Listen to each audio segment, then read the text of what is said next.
Learn your plugins. It's better to have 10 plugins that you know back to front than 400 plugins that you barely know at all.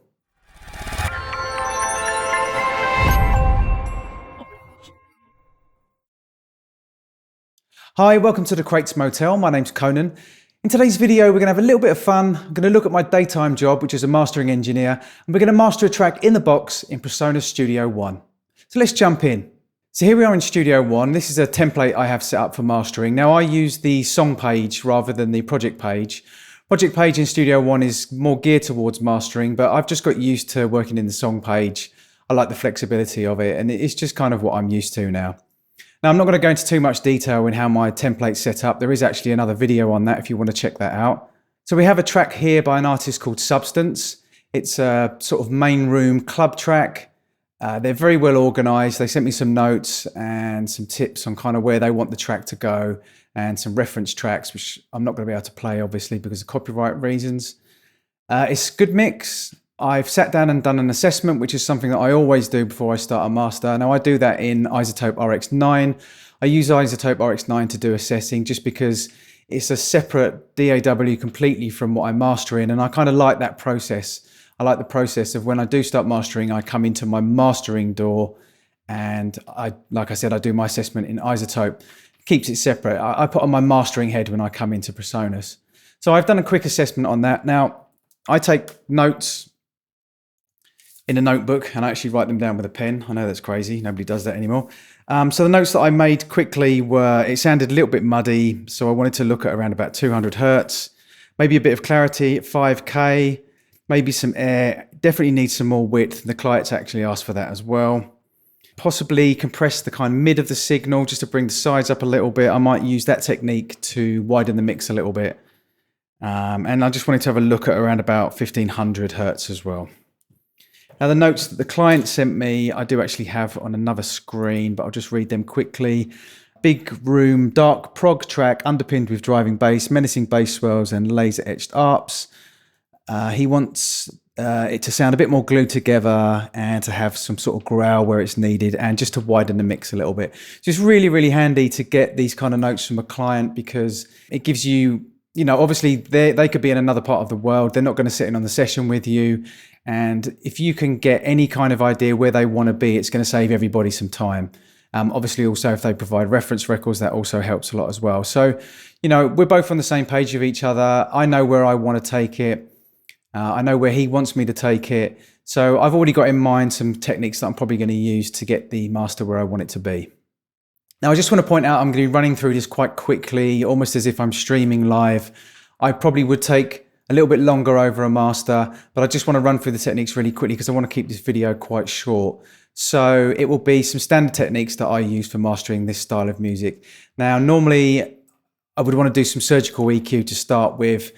I've said I wanted to have a look at the kind of muddy region around about 200 Hertz. I want to tighten up the low end and tighten up the top end and just look at maybe any kind of problem frequencies. Now, the EQ I tend to use for that is Pro Q3 from Fabfilter. So let's just have a listen. Let's have a listen to the track. Now, I've put it at a part of the track where there's quite a lot going on. That tends to be a good place to start.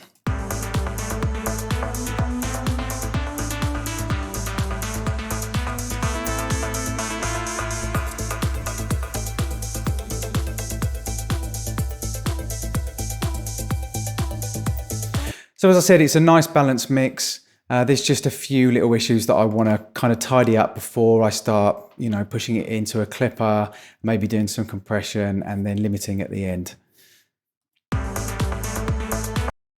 So I'm going to stick on a high pass filter, around about 20 Hertz is fine.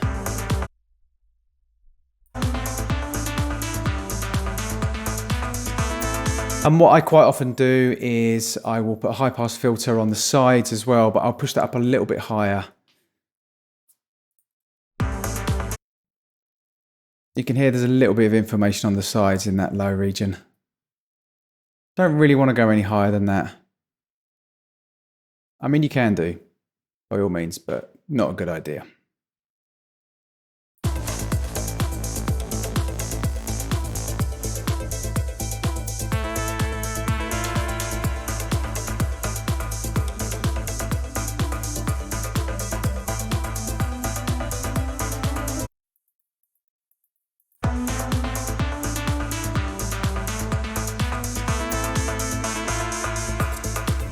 I can hear a few issues around about here, but there might be some ringing frequencies.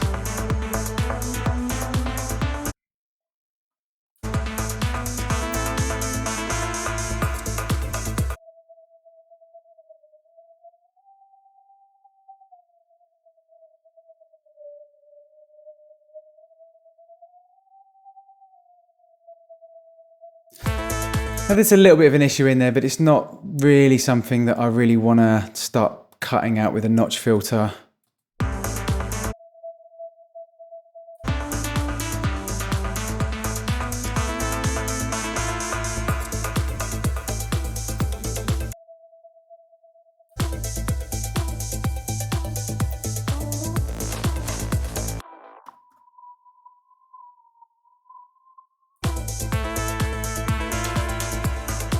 I'm going to keep that in place for the moment, just take it off. Okay, so I'm going to put a clipper in now. I use standard clip most of the time. It's just, I'm used to it. I'm used to the way it sounds. And it's just, I mean, it really is a great plugin. It goes for around about $25. I think if you sign up for their mailing list, you can get it for something like $18, I think. And it's amazing for the price.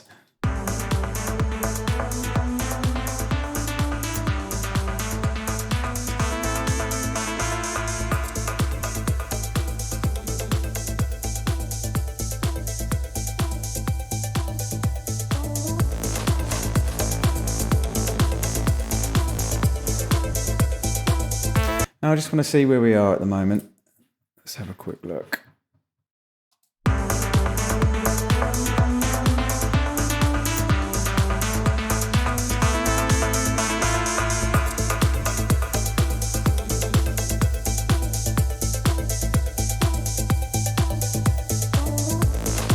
Okay, at this stage I'm probably going to put a limiter on there.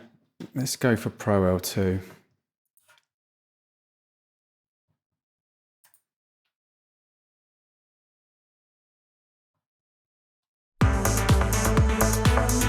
I'm just going to drive into the limit just a little bit.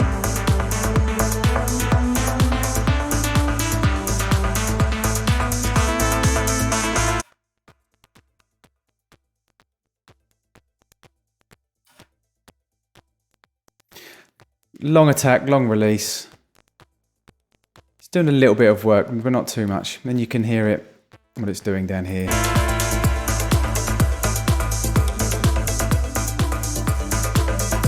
What I like about L2, especially in the modern style, is it just kind of opens things up a little bit.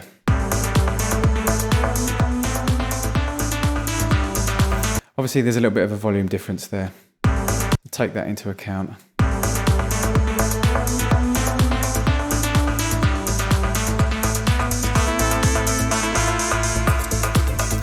Now I think I want to just push the bottom end a little bit, just make it sound a little bit rounder, a little bit tighter, and maybe a very, very broad stroke EQ right across the mid-range, and then maybe just a little bit of top end.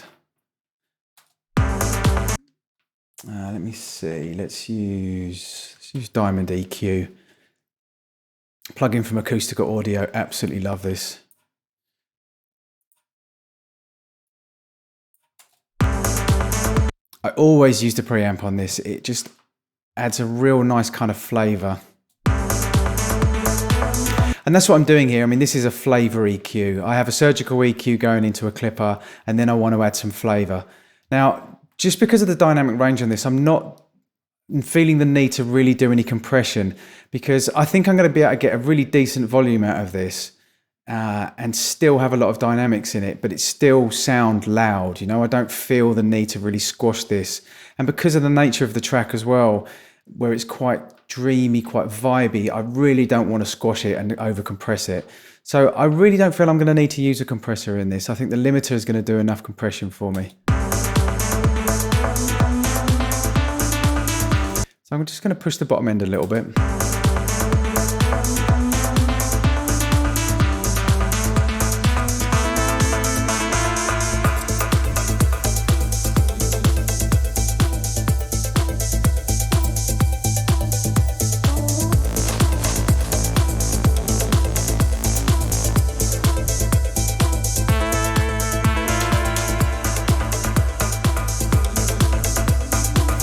So that to me has just really opened things up.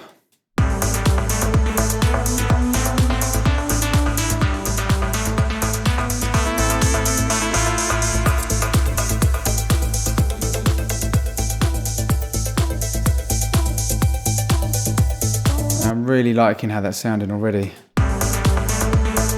Let's see where we are. I mean, look, we're at -7 LUFS, which is, you know, obviously in today's terms that's loud. But to me, the track isn't really sounding crushed or squashed. So I'm really happy that we're getting these kind of volumes, this kind of sound, this kind of loudness to it, this kind of clarity, and a nice bottom end, but not sounding squashed. What I want to do though, just let me think. I want to just kind of maybe, actually there's a really good tool for this, what I'm thinking. I'll explain what I'm going to do. I'm going to use another acoustic audio plugin called Diamond Lift, and I'm going to stick it just after the color EQ, before the limiter.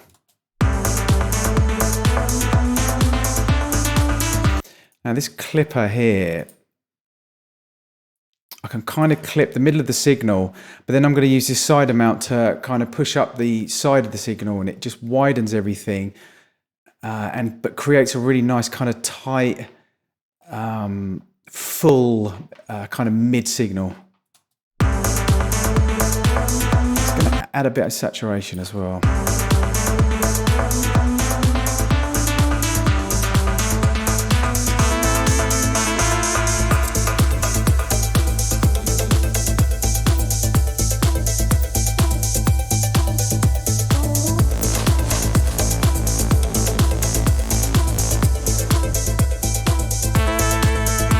I mean, if you're wearing headphones, you will hear when I bypass this, it kind of goes like that. And then when I put the plugin in, it just opens right up with this really nice kind of saturated, full, creamy sound. It's not doing any EQ really. I've not put any of the high or low shelf on, which incidentally is really, really nice.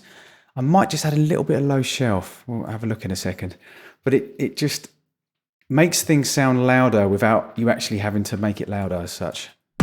I am pushing into the clipper a little bit, obviously, so I am going to be gaining a dB or so.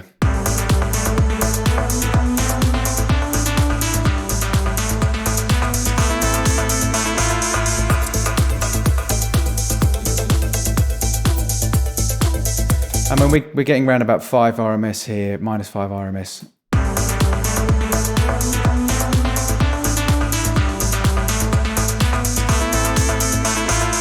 That for me is a good level for a track like this. And what I love as well is it's still not sounding squashed. It's still quite dynamic.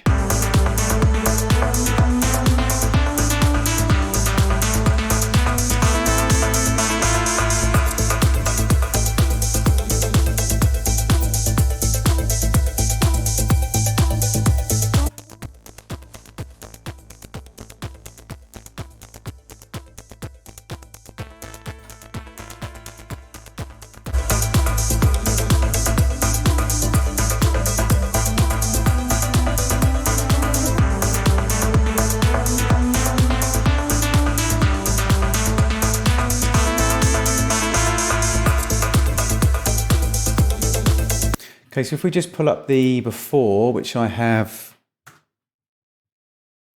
just here. Now, first things I'm going to need to do is I'm going to need to match the volume.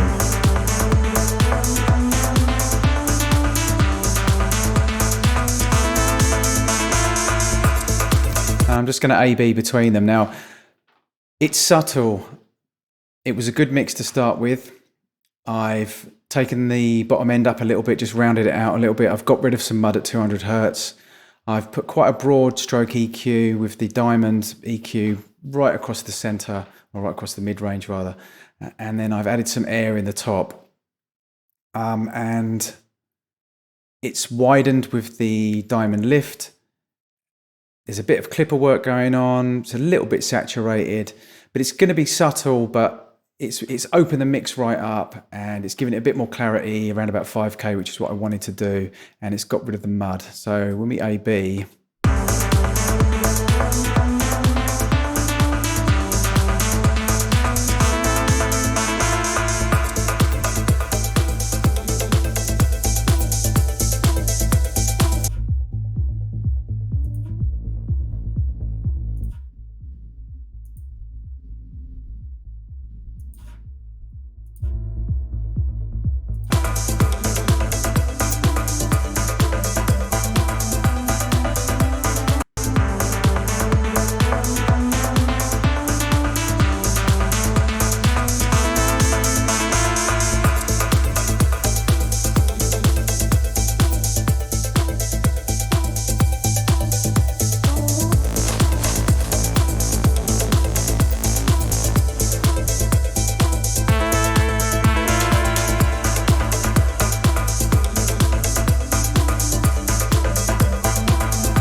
I do want to push the bottom end just a little bit. Let's try this shelf.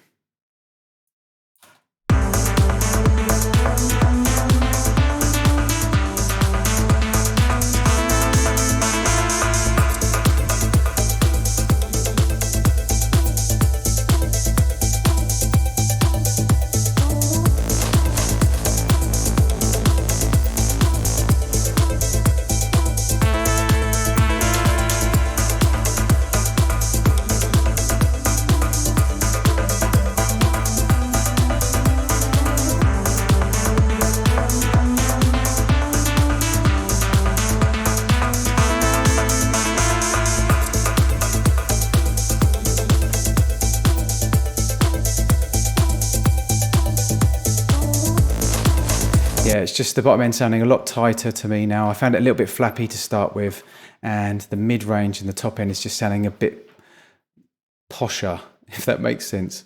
It just sounds more, there's more clarity there, and it just sounds smoother without being harsh.